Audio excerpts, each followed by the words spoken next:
The New York City Subway is a rapid transit system owned by the City of New York and leased to the New York City Transit Authority, a subsidiary agency of the Metropolitan Transportation Authority. It is one of the largest public transportation systems in the world by number of stations, with 468 stations in operation.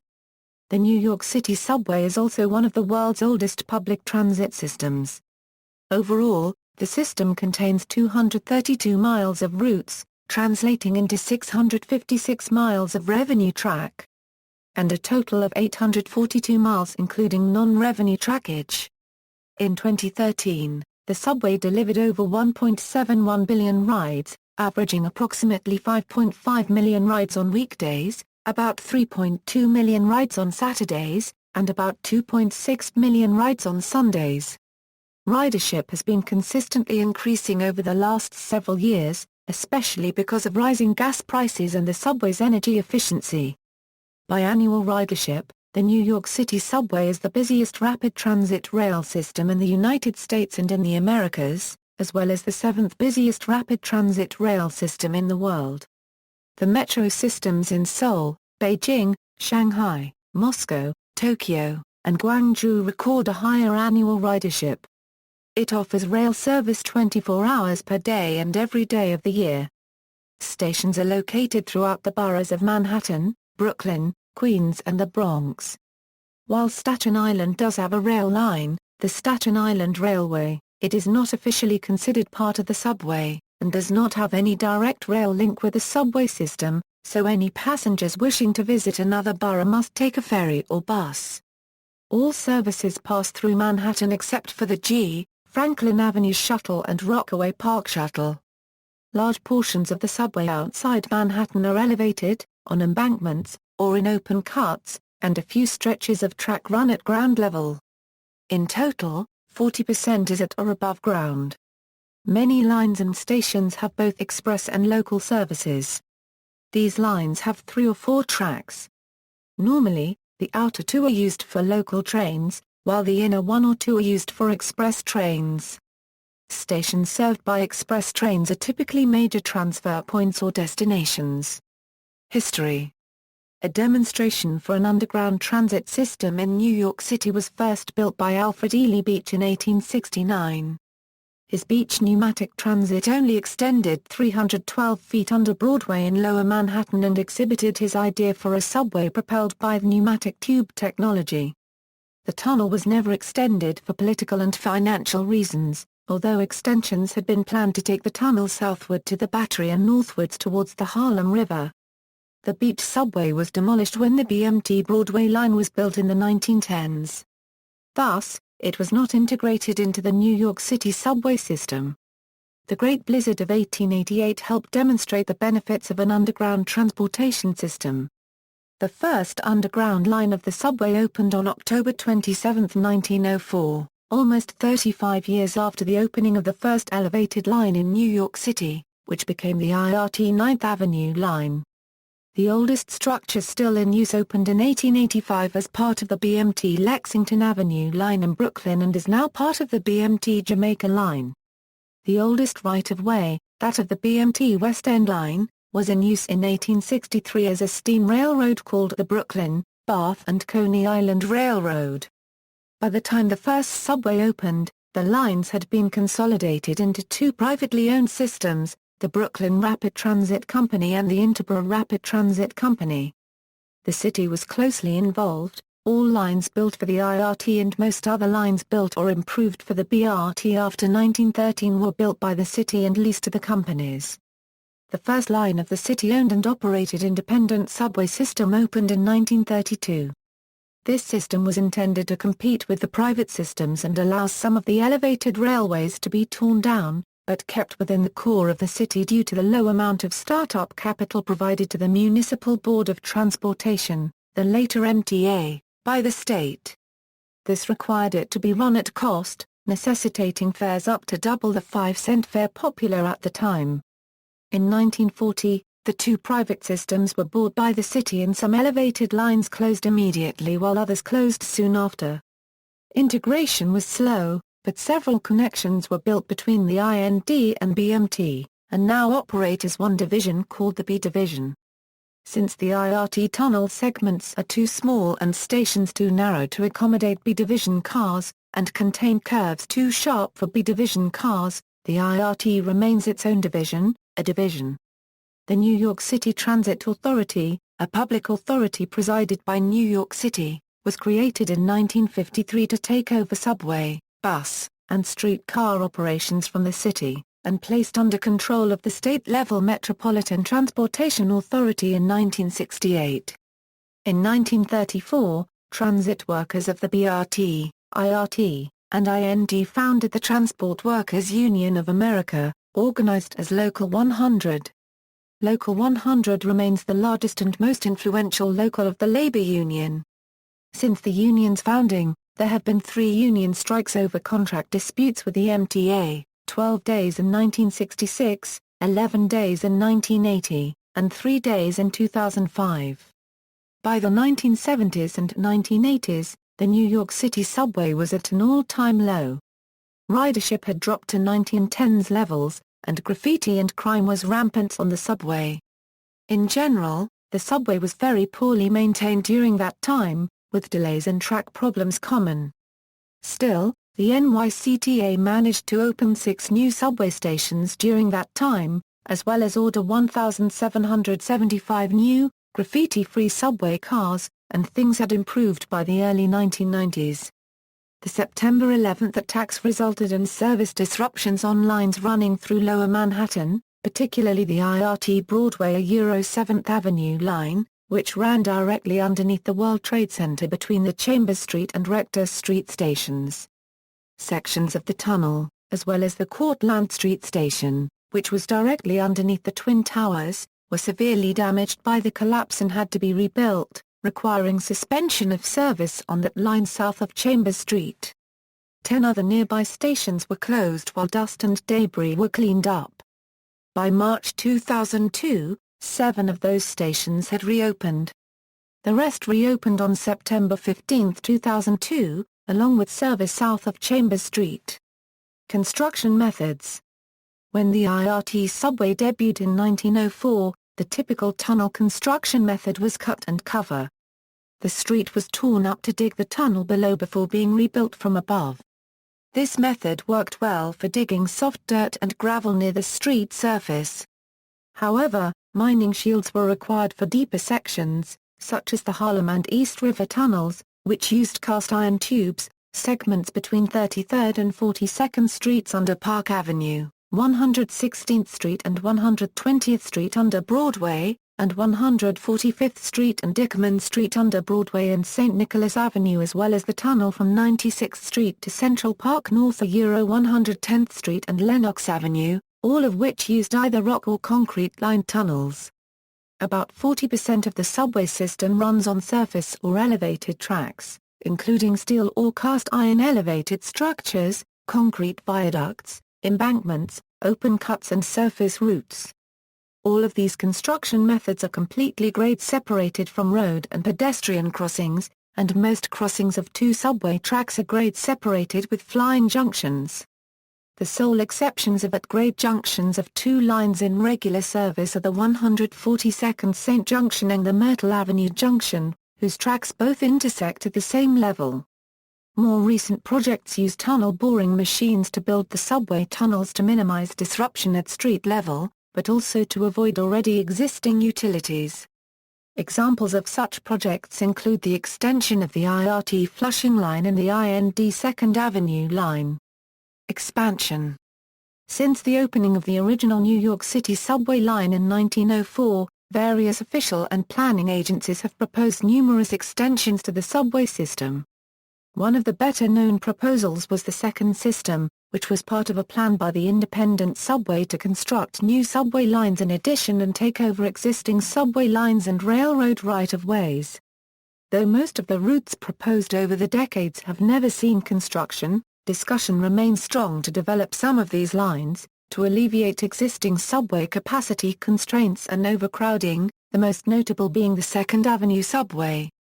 Plans for new lines date back to the early 1910s, and expansion plans were proposed in 1910, 1922, 1926, 1929, 1938 to Euro 40, 1951, 1968, 1996, 1998, and 2007.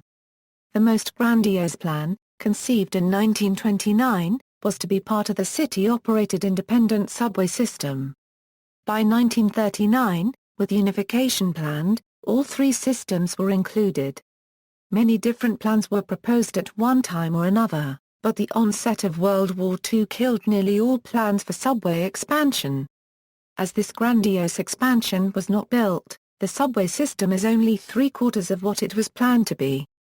Magnificently engineered, almost entirely underground, with 670 feet platforms and flying junctions throughout, the IND system tripled the city's rapid transit debt, ironically contributing to the demise of plans for an ambitious expansion proposed before the first line of the first system was even opened.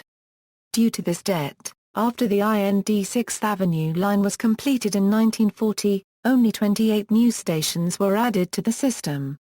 5 stations were on the abandoned NYW&B operated IRT Dyer Avenue line, 14 stations were on the abandoned LIRA Rockaway Beach branch, 6 were on the Archer Avenue lines and 63rd Street lines, 2 stations were part of the Twisty Street connection, and the Harlem Euro 148th Street terminal. Current expansion projects include the 2nd Avenue subway on the Upper East Side of Manhattan. In the early 21st century, plans for this line resurfaced. It had been planned in the 1920s, but was delayed several times since. Construction was started in the 1970s, but discontinued due to the city's fiscal crisis. Some small portions remain intact in Chinatown, the East Village, and the Upper East Side, but they are each quite short and thus remain unused. 7 Subway extension to the west side of Manhattan. Although this extension was originally planned as part of the city's failed bid for the 2012 Olympics, it is currently under construction and scheduled to open in 2014. Fulton Center in Lower Manhattan, lines and routes. Many rapid transit systems run relatively static routings, so that a train line is more or less synonymous with a train route. In New York City, however, routings change often because of changes in the availability of connections or the setup of service patterns. Within the nomenclature of the subway, the line describes the physical railroad track or series of tracks that a train route uses on its way from one terminal to another. Routes are distinguished by a letter or a number and lines have names. They are also designations for trains, as exemplified in the Billy Strayhorn song Take the A Train. There are 24 train services in the subway system, including 3 short shuttles. Each route has a color and a local or express designation representing the Manhattan trunk line of the particular service. The color lime green is exclusively assigned to the Crosstown Line route, which operates entirely outside Manhattan, while the shuttles are all assigned dark slate gray. The current color system depicted on official subway maps was proposed by R. Raleigh D'Adamo, a lawyer who entered a contest sponsored by the Transit Authority in 1964. D'Adamo proposed replacing a map that used only 3 colors with a map that used a different color for each service. D'Adamo's contest entry shared first place with 2 others and led to the Transit Authority adopting a multicolored scheme. The lines and services are not referred to by color. The 1, 6, 7, C, G, L, M and R trains are fully local, making all stops. The 2, 3, 4, 5, 6, 7, A, B, D, E, F, N and Q trains have portions of express and local service. The J train normally operates local, but during rush hours it is joined by the Z train in the peak direction. Both run local, express or skip stop on different parts of their route. The letter S is used for 3 shuttle services, Franklin Avenue Shuttle, Rockaway Park Shuttle, and 42nd Street Shuttle. Though the subway system operates on a 24-hour basis, some of the designated routes do not run as a shorter route or run with a different stopping pattern during late-night hours. In addition to these regularly scheduled changes, because there is no nightly system shutdown for maintenance, tracks and stations must be maintained while the system is operating. To accommodate such work, services are usually changed during midday, overnight hours, and weekends. When a line is temporarily shut down for construction purposes, the Transit Authority substitutes free shuttle buses. The Transit Authority announces planned service changes through its website, via placards that are posted on station and interior subway car walls, and through its Twitter page. Trunk lines. Routes. Subway map. Stations, facilities, and amenities. Most of the 468 stations are served 24 hours a day. Station and concourse. Many stations have mezzanines. These allow for passengers to enter from multiple entrances and proceed to the correct platform without having to cross the street before entering. They also allow for crossover between the uptown and downtown platforms. Passengers enter a subway station through stairs towards station booths and vending machines to buy their fare, which is currently stored in a Metro card. After swiping the card at a turnstile, customers continue to the platforms. Some subway lines in northern Manhattan and the other boroughs have elevated tracks to which passengers climb up to the platforms and station houses via stairs, escalators, or elevators. Globe lamps. At most of the system's entrances and exits sits a lamp post or two bearing a colored spherical lamp. These lights were once used to indicate the station's availability. A green lamp means that the station is open and running 24 hours a day, while a red lamp means that it is an exit-only or part-time. A yellow lamp once indicated a part-time station, but in an attempt to simplify the system, was eventually phased out and replaced by red lamps, now indicating both a part-time entrance and exit only. With the introduction of the Metro card in 1994, some station and trans exit configurations have been changed by merging some entrances and exits, thus making this light system no longer accurate. Platforms. A typical subway station has waiting platforms ranging from 500 to 600 feet long, though some IND platforms may be as long as 660 to 745 feet long. Due to the large number of transit lines, one platform or set of platforms often serve more than one service. Passengers need to look at the overhead signs at the platform entrance steps and over each track to see which trains stop there and when, and at the arriving train to see which one it is. There are a number of common platform configurations. On a double-track line, a station may have one center island platform used for trains in both directions, or two side platforms, one for a train in each direction. For lines with 3 or 4 tracks with express service, local stops will have side platforms and the middle 1 or 2 tracks will not stop at the station. On these lines, express stations have 2 island platforms, one for the local and express in one direction, and another for the local and express in the other direction.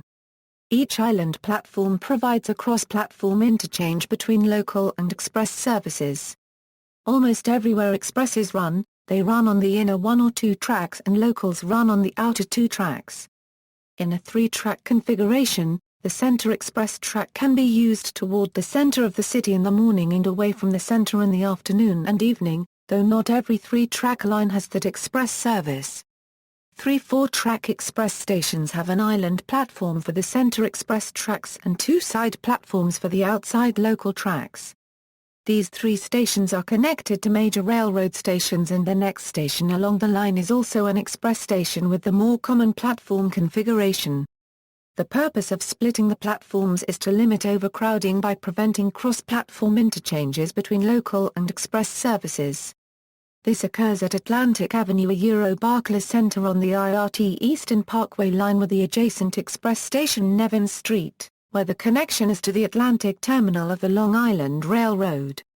And 34th Street Penn Station on both the IRT Broadway 7th Avenue line and IND 8th Avenue line, with adjacent express stations at Times Square 42nd Street and 42nd Street Port Authority Bus Terminal, where a connection is available to Pennsylvania Station, one of the 2 major Manhattan train stations. This does not occur with the connection to New York's other major station, Grand Central Terminal, at Grand Central on the IRT Lexington Avenue line, which has no adjacent express station. There is one notable 6-track local station, DeKalb Avenue, where trains to or from the Manhattan Bridge either stop at the outer tracks of one of the island platforms, or pass through and bypass the station on the middle tracks. Trains to or from the Montague Street Tunnel stop across the platform from the respective outer track, between the outer and bypass tracks. Air conditioning. In August 2006, the MTA revealed that all future subway stations, which include 34th Street to Hudson Yards, South Ferry, and all 2nd Avenue subway stations, will have platforms outfitted with air cooling systems. The existing Grand Central 42nd Street station also has these cooling systems. However, for the most part, subway stations lack air cooling systems due to their expense, and only a few stations have ceiling fans. Artwork. Many stations are decorated with intricate ceramic tile work, some of it dating back to 1904 when the subway first opened. The subway tile artwork tradition continues in a Percent for Art program. The Arts for Transit program oversees art in the subway system. Permanent installations, such as sculpture, mosaics, and murals. Photographs displayed in light boxes encourage people to use mass transit. In addition, commissioned art displayed in stations and art cards, some displaying poetry, are in many of the trains themselves in unused advertisement fixture slots. Some of the art is by internationally known artists such as Elizabeth Murray's Blooming, displayed at Lexington Avenue/59th Street Station. Accessibility. Since the majority of the system was built before 1990, the year the Americans with Disabilities Act went into effect, many New York City subway stations were not designed to be handicapped accessible. Since then, elevators have been built in newly constructed stations to comply with the ADA. In addition, the MTA identified key stations, high traffic and/or geographically important stations, which must conform to the ADA when they are extensively renovated. As of June 2011, there are 89 currently accessible stations. Many of them have auto-gate access. Entertainment. Since 1987, MTA has sponsored the Music Under New York program, in which street musicians enter a competitive contest to be assigned to the preferred high-traffic locations. Each year, applications are reviewed and approximately 70 eligible performers are selected and contacted to participate in live auditions held for one day. At present, more than 100 soloists and groups participate in MUNY, providing over 150 weekly performances at 25 locations throughout the transit system. For example, Natalia Perez, a musical saw player, plays at Union Square. In addition, any musician-entertainer may perform in subway mezzanines and platforms. On platforms, there may be no amplifications, as this is part of MTA policies. Performers must not be within 25 feet of a token booth or 50 feet from an MTA office tower, blocking access to an escalator, stairwell, or elevator, interfering with transit services or passenger movement, or in an area where construction is occurring. In addition, performance is prohibited during public service announcements and may be no louder than 85 dB at 5 feet away or 70 dB at 2 feet from a token booth. Performances are prohibited in subway cars. Restrooms. Restrooms are rare in the subway system, as only 129 open restrooms are in 77 of the system's 468 stations. Most station restrooms previously open to the public have been closed to the public and converted to storage spaces or for employee use only. However, there are a few major stations that have operating restrooms, including on the concourses of 42nd Street to Europort Authority Bus Terminal, Chambers Street, 57th Street to 7th Avenue, Coney Island to Stillwell Avenue, and Lexington Avenue/59th Street. The majority of restrooms in the New York City subway are found in express and transverse stations, at ADA-accessible stations, and at terminals, though not all of the aforementioned types of stations have restrooms. Future subway stations will have restrooms, including 34th Street on the IRT Flushing Line and the 3 2nd Avenue subway stations. Retail. Some platforms have newspaper stands that sell various items including newspapers and food. The MTA also installed retail spaces within paid areas in selected stations, including the station concourses of the Times Square complex and the 6th Avenue concourse at 42nd Street to Bryant Park. According to the MTA, the New York City subway is home to 345 retail spaces, making over $70 million in rent and licensing fees in 2009 for the authority. It is continuing to make efforts in attracting more diverse retailers and vendors to set up shop in the subway system. Connections, rapid transit and rail connections are available at designated stations to Amtrak, Long Island Railroad, AirTrain JFK, Metro North Railroad, New Jersey Transit and PATH. Connections to the Staten Island Ferry and privately operated ferries such as NY Waterway and New York Water Taxi, as well as intercity and commuter bus lines at the Port Authority Bus Terminal and George Washington Bridge Bus Terminal, are also available. Free MetroCard-only transfers to buses are available to MTA New York City Transit buses, MTA Bus Company, NICE buses and B-Line buses. Rolling stock. As of June 2011, the New York City subway has 6,292 cars on the roster. A typical New York City subway train consists of 8 to 11 cars, although shuttles can have as few as 2, and the train can range from 150 to 600 feet in length. The system maintains 2 separate fleets of cars, one for the A division routes and another for the B division routes. All B division equipment is about 10 feet wide and either 60 feet 6 inches or 75 feet long, whereas A division equipment is approximately 8 feet 9 inches wide and 51 feet 4 inches long. There is also a special fleet of B division cars that is used for operation in the BMT Eastern Division, consisting of a 32 per ranking 42 cars in married pairs and a 143 per ranking 160A cars in 4 car sets. Due to clearance issues on various sharp curves, 75-foot-long cars are not permitted on BMT Eastern Division trackage. Cars purchased by the City of New York since the inception of the IND and the other divisions beginning in 1948 are identified by the letter OE followed by a number. For example, a 32. This number is the contract number under which the cars were purchased. Cars with nearby contract numbers may be relatively identical, despite being purchased under different contracts and possibly built by different manufacturers. The MTA has been incorporating newer subway cars into its stock since the late 1990s. Since 1999, the A142, A142A, A143, A160, and A188 cars have been placed into service. These cars feature recorded announcements for station information, closing doors, and other general messages in lieu of conductor announcements, although live conductor announcements can still be made.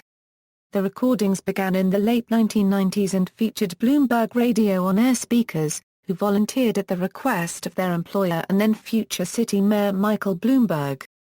Voices include Jessica Ettinger-Gottsman, Diane Thompson, Charlie Pellet, and Catherine Cowdery. With regards to why certain messages are voiced by males and others by females, MTA spokesperson Gene Sanson said in 2006 that, most of the orders are given by a male voice, while informational messages come from females. Even though this happened by accident, it is a lucky thing because a lot of psychologists agree that people are more receptive to orders from men and information from women. On March 24, 2012. The MTA announced that it ordered 300 A179 subway cars from Bombardier. The total price of the contract is $599 million, with the first test train of 10 cars arriving in late 2014. Fares. Riders pay a single fare to enter the subway system and may transfer between trains at no extra cost until they exit via station turnstiles.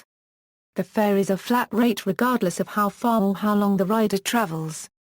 Thus, riders must swipe their MetroCard upon entering the subway system, but not a second time upon leaving. As of 2013, nearly all fares are paid by MetroCard.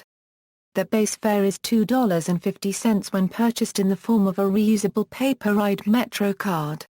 Single-use cards may be purchased for $2.75, and 7-day and 30-day unlimited ride cards can lower the effective per-ride fare significantly. Reduced fares are available for the elderly and people with disabilities. Token and change. From the inauguration of IRT subway services in 1904 until the unified system of 1948, the fare for a ride on the subway of any length was 5 cents. On July 1, 1948, the fare was increased to 10 cents, and since then has steadily risen. When the New York City Transit Authority was created in July 1953, the fare was raised to 15 cents and a token issued. Until April 13, 2003, riders paid the fare with tokens purchased from a station attendant. The tokens were changed periodically as prices changed.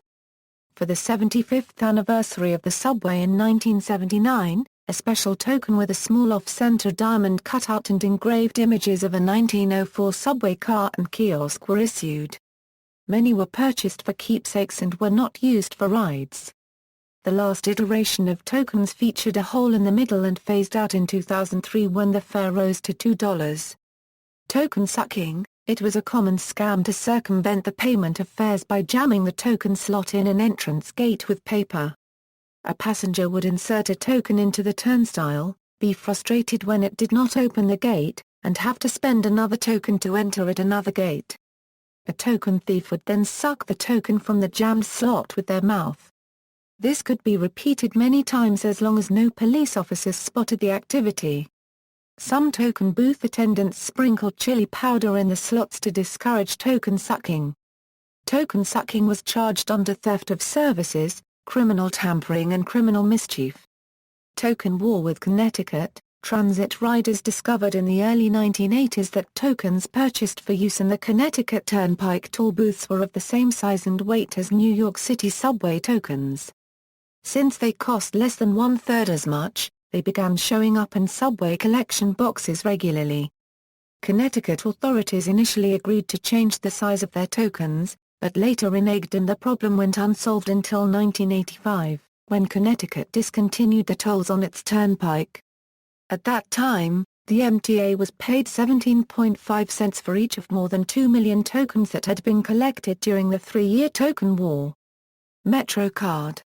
In 1993, the subway system introduced a fare system called the MetroCard, which allows riders to use cards that store the value equal to the amount paid to a station booth clerk or vending machine.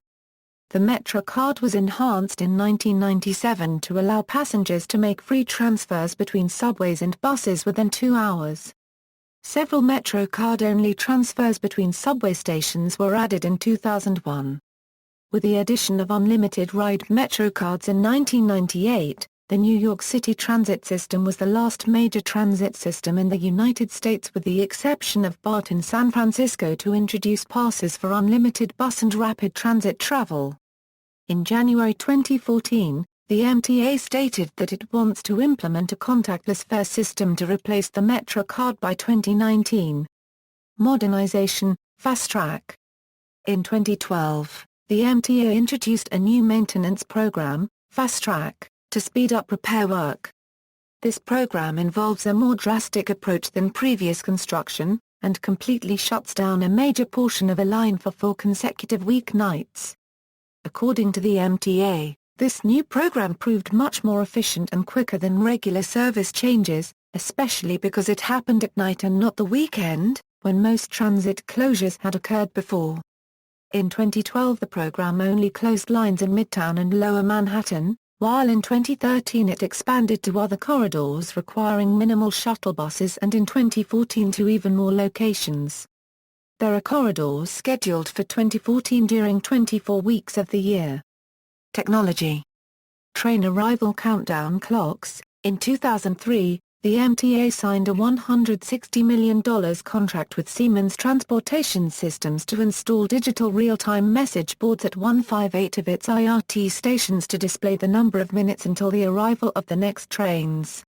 Payments to the company were stopped in May 2006 following many technical problems and delays, and MTA started to look for alternative suppliers and technologies. In January 2007 Siemens announced that the issues had been resolved and that screens would start appearing at 158 stations by the end of the year.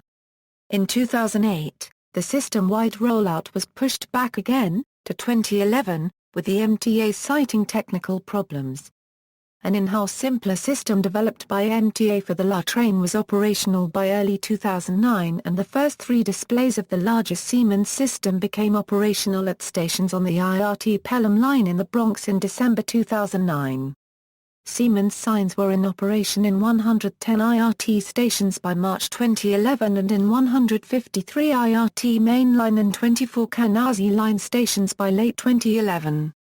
Similar, but simpler countdown clocks are in use at 13 stations on the IND Queens Boulevard line, 3 stations on the BMT Broadway line, 19 stations on the IND 8th Avenue line and 5 stations on the BMT Astoria line.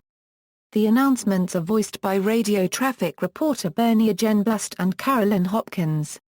Real-time station information for 1 to 6 and S trains was made available through MTA's Subway Times mobile app and as open data to third-party developers via an API in 2012, being extended to include the L train in early 2014. Displays at 22 IRT Flushing Line and 5 IRT Dyer Avenue Line stations are not expected to be operational until 2016, with the delay being attributed to upgrades to the CBTC signal for the IRT Flushing Line stations and to signal modernizations for IRT Dyer Avenue Line stations. Displays at a further 267 B division stations will be installed as part of the 2015 Euro 2019 capital funding program. 2006 PayPass-only trial. The MTA signed a deal with MasterCard in the first few months of 2006 to test out a new RFID card payment scheme. Customers had to sign up at a special MasterCard website and use a MasterCard PayPass credit or debit card tag to participate. Participating stations included IRT Lexington Avenue line from both 138th Street stations in the Bronx to Borough Hall, Brooklyn, Court Square Euro 23rd Street in Queens for the EM trains, and Court Square for the 7-7 trains. Originally scheduled to end in December 2006, the MTA extended the trial due to overwhelming positive response. 2010 PayPass and PayWave trial. In light of the success of the first PayPass pilot project in 2006, another trial was started by the MTA. This one started on June 1, 2010. And ended on November 30, 2010. The first 2 months started with the customer just using the MasterCard PayPass debit or credit card. However, this trial was the debut of having a rider use the Visa PayWave debit or credit card to enter the system, which started on August 1, 2010. For 6 months, a rider could use either a MasterCard PayPass or Visa PayWave credit debit card to pay for a fare on an expanded list of subway and bus routes. Help Point. The MTA set up another technology pilot project for the New York City subway called Help Point in April 5, 2011. Help Point is a new digital audio communications system that lets a rider access it, in case of an emergency or needing subway information for travel directions. The top button is labeled red for emergencies towards the rail control center. The bottom button is labeled green towards the MTA station agent for any inquiries. All units are equipped with a microphone to speak into and a speaker to hear answers to the rider from a MTA worker. Also, the test units were equipped for the hearing impaired. The 2 subway stations that were part of this trial were on the IRT Lexington Avenue line. They were the 23rd Street and the Brooklyn Bridge Euro City Hall stations. The help points at the Brooklyn Bridge Euro City Hall station were wireless and the 23rd Street station ones were hardwired, to test which type of transmission is best for the subway. If the test problem is successful, then this communication system will replace the existing customer assistance intercom units on all 468 subway stations in the future. On March 6, 2012, the MTA decided that all CAI units will be replaced with wireless help points in all subway stations, with optional cameras to each unit. The help point would be installed in 139 stations by 2014, and the remaining 333 stations would have help points by the end of 2019. On the go. Travel station. On September 19, 2011, the MTA set up another pilot project, an online, interactive touchscreen computer program called On the Go. Travel station. It lists any planned work or service changes occurring on the subway as well as information to help travelers find landmarks or locales near the stations with an OTG outlet. The first station to test this new technology was Bowling Green on the IRT Lexington Avenue line. Other stations scheduled to participate in this program were Penn Station, Grand Central Terminal, Atlantic Avenue Barclays Center in Brooklyn, and Jackson Heights Roosevelt Avenue/74th Street Broadway in Queens. New and existing on the go. Kiosks will receive an interface overhaul as a result of the MTA's partnership with Control Group, a technology and design consultancy firm. Control Group is adding route lookup, countdown to train arrivals, and service alerts. The next iteration of 47 €90 interactive wayfinding kiosks is scheduled for deployment in 2013. Cellular phone and wireless data. New York City Subway began to provide underground cellular phone with voice and data service, and free Wi-Fi to passengers in 2011 at 6 stations. The new network was installed and owned by Transit Wireless as part of company's $200 million investment. The company expanded the services to 30 more stations in 2013 and signed an agreement with all 4 major wireless network operators to allow their cellular phone customers to use its network. The MTA and Transit Wireless are splitting the fees received from those wireless carriers for the usage of the network. The Wi-Fi service, which operates using antennae, is operated by Boingo Wireless. Transit Wireless expects to provide service to the remaining 241 underground stations by 2017, including the 4 deep-level subway stations under construction. Work to install the antennas within the next 40 key stations in Midtown Manhattan and Queens has already begun, and the antennas are expected to be in service by March 2014. Safety and security, crime, train accidents, suicides and threats of terrorism all impact the subway system. Train movement safety. Safe train operation on the whole New York City subway is ensured by a combination of interlocking, signaling, wayside train protection and wayside speed control layouts. However, no technical system is free of hazards. Train protection. Subway trains are stopped mechanically at all signals showing stop aspects by automatic train stops located on the right side of IRT tracks and the left side of BMT-IND tracks. All cars are equipped with tripcocks. Although this is a simple principle of train stops, that wayside trippers must not be moved to trip position until it is guaranteed that the train has fully passed the signal with all its cars. In the middle of all New York City subway platforms is a black and white striped board at which all conductors are required to point when the train is stopped at the proper location. Speed control. Speed control on the subway is ensured by time signals. A timer is started as soon as the train passes a certain point and will clear the signal ahead as soon as the predefined time elapsed. The minimum time is calculated from the speed limit and the distance between start of timer and signal. Time signals are distinguished into grade timer for speed supervision at grades, curves or in front of buffer stops, and in station timer for low-speed entrance into stations in order to reduce train headways.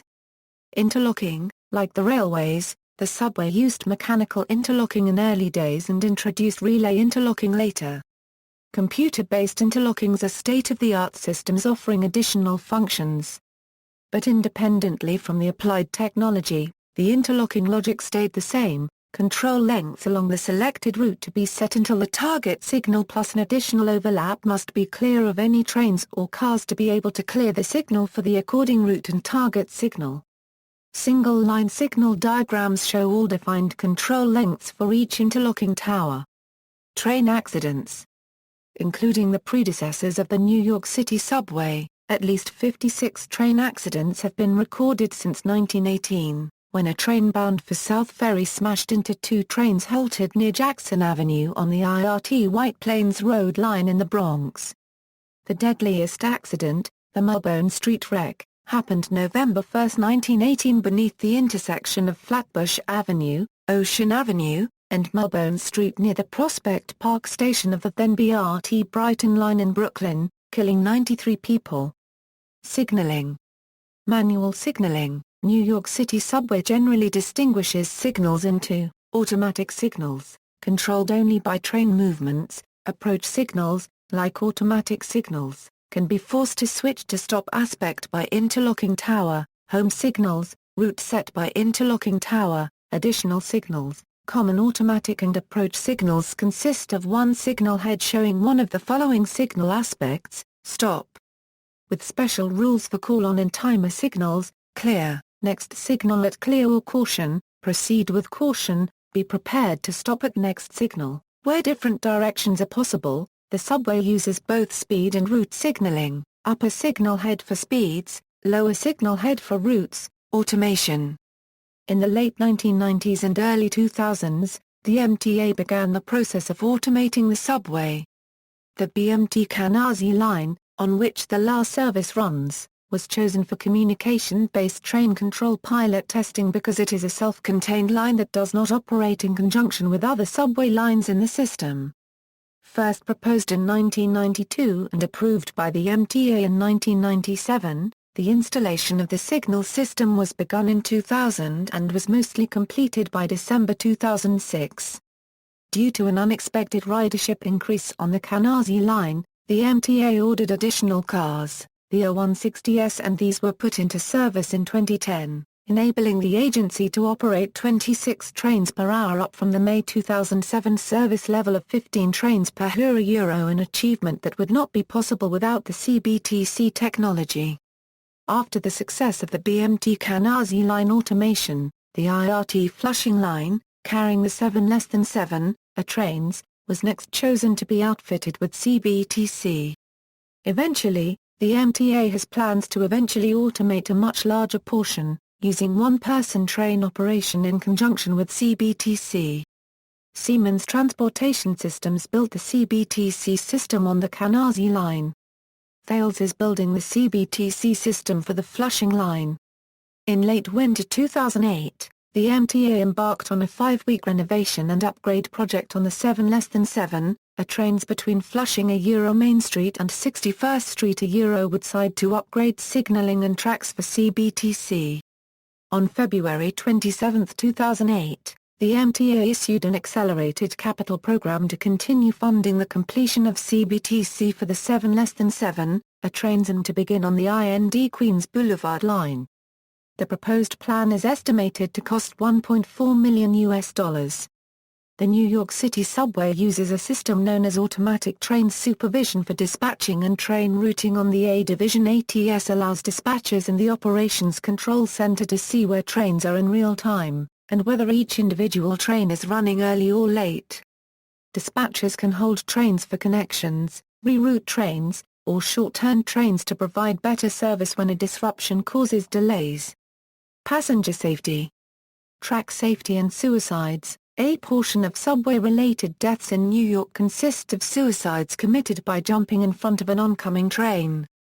Between 1990 and 2003, 343 subway-related suicides have been registered out of a citywide total of 7,394, and subway-related suicides increased by 30%, despite a decline in overall suicide numbers.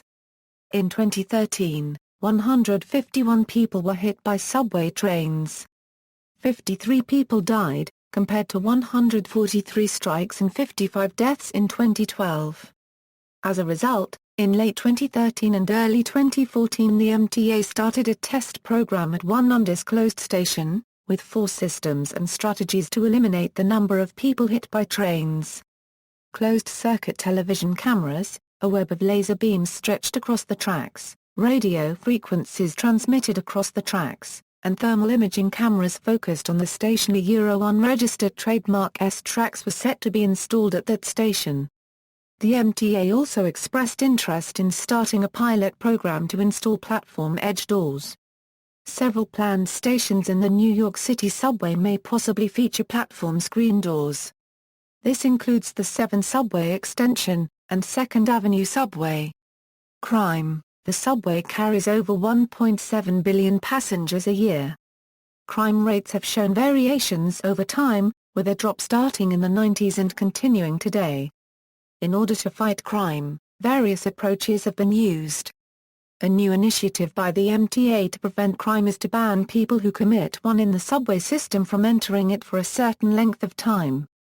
In the 60s, for example, Mayor Robert Wagner ordered an increase in the transit police force from 1,219 to 3,100 officers. During the hours at which crimes most frequently occurred, the officers went on patrol in all stations and trains. In response, crime rates decreased, as extensively reported by the press. By 1977, service had become poor and crime had gone up, with newspaper headlines announcing new crime on the subway daily. As a result, Transit Police Chief Sanford Garlick was fired on September 10, 1979. Crime was at its peak during this time. There were 11 crimes against the infrastructure in open-cut areas of the subway in 1977. On October 5, 1977, someone threw a paving block from an overpass on the BMT Brighton line, injuring a motorman and nearly blinding him. Another incident on May 11, 1979 on the BMT Kanazi line occurred when a 16-year-old boy threw a 16-pound rock near the Wilson Avenue station, critically injuring the motorman. There were other rampant crimes too. In the first 2 weeks of December of 1977, Operation Subway Sweep resulted in the arrest of over 200 robbery suspects. Passengers were afraid of crime, fed up with long waits for short trains, upset over malfunctioning equipment, noise and the condition of stations. The subway also had problems with dark subway cars. In the late 1970s, it was common to have a train with 1 or 4 of its cars completely unlit. On July 13, 1977, a blackout cut off electricity to most of the city and to Westchester. Because the IRT and BMT had their own power plants, many IRT and BMT trains were able to make their way to the nearest station to discharge passengers, but the IND got their power directly from Con Edison, so they were out of luck. There was rampant looting in parts of the Bronx and Brooklyn, and to this day, parts of the affected neighborhoods never completely recovered from the looting. Due to a sudden uptick of violent crimes on the subway in the last week of 1978, police statistics about crime in the subway were being questioned. In 1979, 6 murders on the subway occurred in the first 2 months of the year, compared to 9 during the entire previous year. The IRT Lexington Avenue line was known to frequent muggers, so in February 1979, a group headed by Curtis Slewa, began unmanned patrols of the 4 train during the nighttime, in an effort to discourage crime. They were known as the Guardian Angels, and would eventually expand their operations into other parts of the 5 boroughs. By March 6, 1979, Mayor Ed Koch asked the city's top law enforcement officials to devise a plan to counteract rising subway violence and to stop insisting that the subways were safer than the streets. Everything was relative. Street crime was not exactly hovering near zero either. 2 weeks after Koch's request, top TA cops were publicly requesting Transit Police Chief Sanford Garlick's resignation because they claim that he lost control of the fight against subway crime. Finally, on September 11, 1979, Garlick was fired, and replaced with Deputy Chief of Personnel James B. Meehan, reporting directly to City Police Commissioner Robert McGuire. Garlick continued in his role of Chief of Security for the MTA. By September 1979, around 250 felonies per week were being recorded on the subway, making the crime rate the most of any other mass transit network anywhere in the world. Some police officers alleged that they were not asked to prosecute less serious quality-of-life crimes, and that they should only be on the lookout for high-profile crimes. Additionally, MTA police radios and New York City Police Department radios transmitted at different frequencies, so they could not coordinate with each other. Subway patrols were also adherent to tight schedules, and felons quickly knew when and where police would make patrols. Public morale of the MTA police was low at the time. By October 1979, additional decoy and undercover units were deployed in the subway. By February 13, 1980, the Guardian Angels grew to include 220 subway and bus patrollers trying to deter crime. During a city council meeting where members of safety and transportation committees met jointly to discuss transit crime, the founder of the Guardian Angels, Curtis Sliwa, night manager of a McDonald's on East Fordham Road in the Bronx, appeared to be more in tune with the level of crime than Transit Police Chief James Meehan. While Meehan testified that he could provide sufficient protection to strap hangers with the 2,300 members of his police force, Sliwa was advocating additional policemen to patrol the subways. While the City Council received Mr. Sliwa's remarks very favorably, statistics would seem to back up Mr. Meehan's comments. In a one-year period between March 1979 and March 1980, felonies per day dropped from 261 to 154.58. While these figures were still at very unacceptable levels, at least the trend was in the right direction. Yet the New York Times reported that between the summer of 1979 and 1980, crime on the subway rose 70%. On the IRT Pelham line in 1980, a sharp rise in window smashing on subway cars caused $2 million in damages. It spread to other lines during the course of the year. When the broken windows were discovered in trains that were still in service, they needed to be taken out of service, causing additional delays. In August 1980 alone, 775 vandalism-related delays were reported.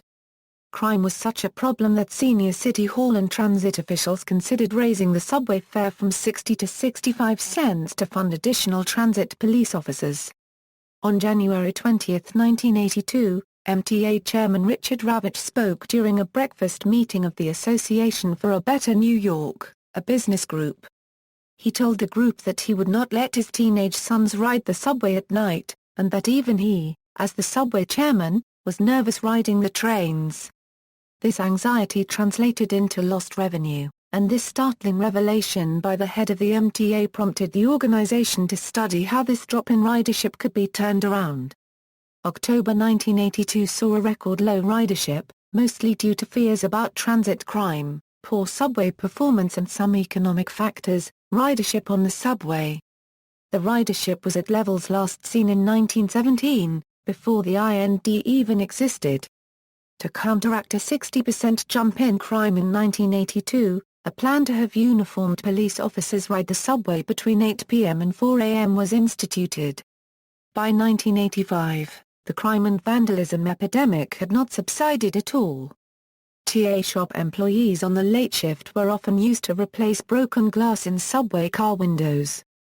Between January 27 and February 2, 1985, 1,129 pieces of glass were replaced on subway cars on the 1, 6, CC, E, and K trains. In May of 1984, even the Nostalgia train IND cars were hit by vandals. Meanwhile, enterprising criminals would steal bus transfers from bus drivers and sell the transfers on the street for 50 cents. The criminals would concentrate on areas where free bus-to-subway or subway-to-bus transfers were available, such as 3rd Avenue or 149th Street in the Bronx. Mayor Koch even proposed to put a subway court in the Times Square subway station to speed up arraignments, as there were so many subway-related crimes by then. In June of 1985, Operation High Visibility began, where at least one transit policeman rode every train between 8 p.m. and 6 a.m. in an attempt to restore public confidence in the transit system. Within less than 10 years, over 300 million people annually stopped riding the subway, mainly because of fears of crime. In July 1985, the Citizens Crime Commission of New York City published a study showing this trend, fearing the frequent robberies and generally bad circumstances. To counter these developments, policy that was rooted in the late 1980s and early 1990s was implemented.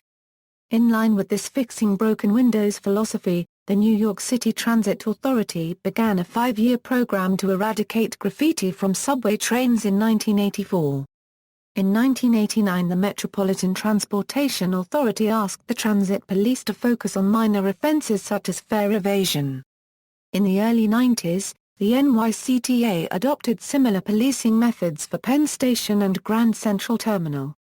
In 1993, Mayor Rudy Giuliani took office, and with Police Commissioner Howard Safir, the strategy was more widely deployed in New York under the rubrics of zero tolerance and quality of life. Crime rates in the subway and city dropped, prompting New York Magazine to declare the end of crime as we know it on the cover of its August 14, 1995 edition. Giuliani's campaign credited the success to the zero-tolerance policy. The extent to which his policies deserve the credit is disputed. Incoming New York City Police Department Commissioner William J. Bratton and author of Fixing Broken Windows, George L. Kelling, however, stated the police played an important, even central, role in the declining crime rates. The trend continued and Giuliani's successor, Mayor Michael Bloomberg, stated in a November 2004 press release that today, the subway system is safer than it has been at any time since we started tabulating subway crime statistics nearly 40 years ago.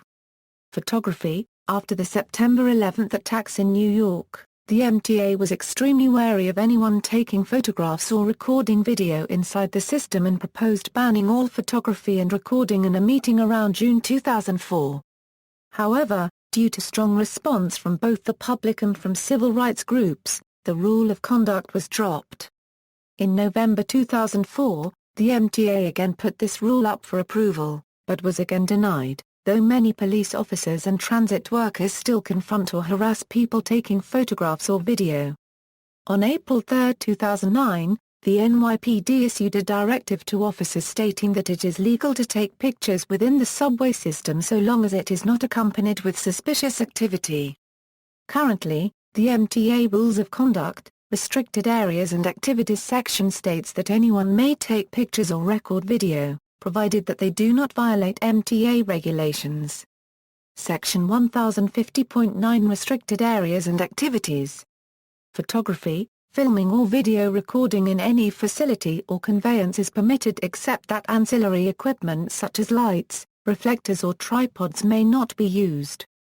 Members of the press holding valid identification issued by the New York City Police Department are hereby authorized to use necessary ancillary equipment. All photographic activity must be conducted in accordance with the provisions of this part. Terrorism Prevention and Foiled Plot. On July 22, 2005, in response to bombings in London, the New York City Transit Police introduced a new policy of randomly searching passengers' bags as they approach turnstiles. The NYPD claimed that no form of racial profiling would be conducted when these searches actually took place.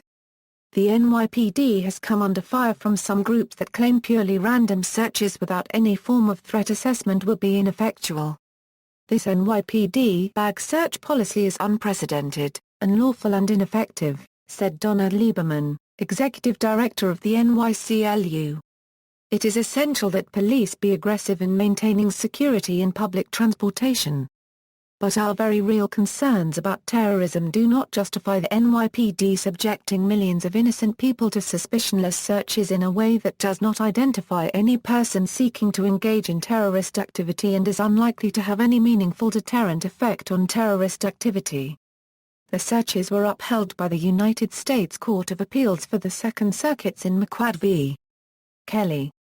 On April 11, 2008, MTA received a Ferrara fire apparatus hazardous materials response truck, which went into service 3 days later. It will be used in the case of a chemical or bioterrorist attack. Najibullah Zazi and others were arrested in September 2009 and pled guilty in 2010 to being part of an al-Qaeda plan to undertake suicide bombings on the New York City subway system. Challenges. 2009 Euro 2010 budget cuts. The MTA faced a budget deficit of $1.1 billion in 2009. Fare increases and service reductions. Several other routes were modified as a result of the deficit. The N service was made a full-time local in Manhattan, while the Q service was extended 9 stations to Astoria Ditmas Boulevard, both to cover the discontinued W service. The M was rerouted to cover the former V service, so that it would go to Forest Hills 71st Avenue on weekdays instead of to Lower Manhattan and Brooklyn. The G service was truncated to Court Square full-time. Construction headways on 11 routes were lengthened, and off-peak service on 7 routes were lengthened. This budget deficit also resulted in the shortening, rerouting, or elimination of many bus routes to balance the deficit. Capacity constraints. Several subway lines have reached their operational limits in terms of train frequency and passengers, according to data released by the Transit Authority. As of June 2007, all of the A Division services except the 42nd Street Shuttle, as well as the E and L trains were beyond capacity, as well as portions of the N train. In April 2013, New York Magazine reported that the system is more crowded than it has been in 66 years. The Second Avenue subway, which will have communications-based train control, will relieve pressure on the Lexington Avenue line when the Second Avenue subway's first segment begins operating in 2016, and CBTC installation on the Flushing line is expected to increase the rate of trains per hour on the 7-7 trains, but little relief will come to other crowded lines until later. The LA train, which is overcrowded during rush hours, already has CBTC operation. The MTA is seeking funding for implementation of CBTC on the IND Queens Boulevard line. CBTC is to be installed on this line in 5 phases, with Phase 1 being included in the 2010 to 2014 capital budget. Estimated cost for Phase 1 is $483.7 million, with $125 million being provided in the capital budget. Funding for CBTC on the IND 8th Avenue line is also provided in the 2015 to 2019 capital project. The MTA projects that 355 miles of track will receive CBTC signals by 2029, including most of the IND, as well as the IRT Lexington Avenue line and the BMT Broadway line. The MTA also is planning to install CBTC equipment on the IND Crosstown line, the BMT 4th Avenue line and the BMT Brighton line before 2025. The Long Island Railroad East Side Access Project is expected to bring many more commuters to the Lexington Avenue line at about the same time, further overwhelming its capacity. Because new subway construction can require years to plan and complete, the Transit Authority can only turn to increased bus service to manage demand in the short run, until automation of the subways using CBTC allows trains to run with less headway. Subway flooding. Service on the subway system is occasionally disrupted by flooding from rainstorms, even minor ones. Rainwater can disrupt signals underground and require the electrified third rail to be shut off. Since 1992, $357 million has been used to improve 269 pump rooms. As of August 2007, $115 million has been earmarked to upgrade the remaining 18 pump rooms. Despite these improvements, the transit system continues to experience flooding problems. On August 8, 2007, after more than 3 inches of rain fell within an hour, the subway system flooded, causing almost every subway service to either be disabled or seriously disrupted, effectively halting the morning rush. This was the third incident in 2007 in which rain disrupted service. The system was disrupted on this occasion because the pumps and drainage system can handle only a rainfall rate of 1.75 inches per hour. The incident's severity was aggravated by the scant warning as to the severity of the storm. In late August 2007, MTA engineer Phil Collin announced new plans to create a system that would pump water away from the third rail. In addition, as part of a $130 million and an estimated 18-month project, the MTA began installing new subway grates in September 2008 in an attempt to prevent rain from overflowing into the subway system. The metallic structures, designed with the help of architectural firms and meant as a piece of public art, are placed atop existing grates but with a 3 to 4 inch sleeve to prevent debris and rain from flooding the subway. The racks will at first be installed in the 3 most flood-prone areas as determined by hydrologists, including Jamaica, TRIB-Car and the Upper West Side. Each neighborhood is scheduled to have its own distinct design, some featuring a wave-like deck which increases in height and features seating, others with a flatter deck that includes seating and a bike rack. On August 27, 2011, due to the approach of Hurricane Irene, the MTA suspended subway service at 12:00 noon in anticipation of heavy flooding on tracks and in tunnels. It was the first weather-caused shutdown in the history of the system. Service was restored by Monday, August 29. Hurricane Sandy, On October 29, 2012, another full closure was ordered before the arrival of Hurricane Sandy. All services on the subway, the Long Island Railroad and Metro North were gradually shut down that day at 7 p.m., to protect passengers, employees and equipment from the coming storm. The storm caused serious damage to the system, especially the IND Rockaway line, which had many sections between Howard Beach JFK Airport and Hamels Y on the Rockaway Peninsula heavily damaged, leaving it essentially isolated from the rest of the system. This required the NYCTA to truck in 20 or 32 subway cars to the line to provide some interim service. Also, several of the system's tunnels under the East River were flooded by the storm surge. South Ferry suffered serious water damage and did not reopen until April 2013 by restoring service to the older loop-configured station that had been replaced in 2009. The stub-end terminal tracks remain out of service pending extensive repairs and the new island-platformed station is not expected to open until June 2016. Litter and rodents. Litter accumulation is a perennial problem in the subway system. In the 1970s and 1980s, dirty trains and platforms, as well as graffiti were a serious problem. The situation has improved since then, but the 2010 budget crisis has threatened to curtail trash removal from the subway system. The New York City subway system is infested with rats. Rats are sometimes seen on platforms, and are commonly seen foraging through garbage thrown onto the tracks. They are believed to pose a health hazard, and on rare instances have been known to bite humans. Subway stations notorious for rat infestation include Chambers Street, J Street Metro Tech, West 4th Street, Spring Street and 145th Street. Decades of efforts to eradicate or simply thin the rat population in the system have been unsuccessful. In March 2009, the Transit Authority announced a series of changes to its vermin control strategy, including new poison formulas and experimental trap designs. In October 2011, the MTA announced a new initiative to clean 25 subway stations, along with their garbage rooms, of rat infestations. Also in October 2011, the MTA announced a pilot program aimed at reducing levels of garbage in the subways by removing all garbage bins from the subway platforms. The initiative is being tested at the 8th Street New York University and Flushing Main Street stations.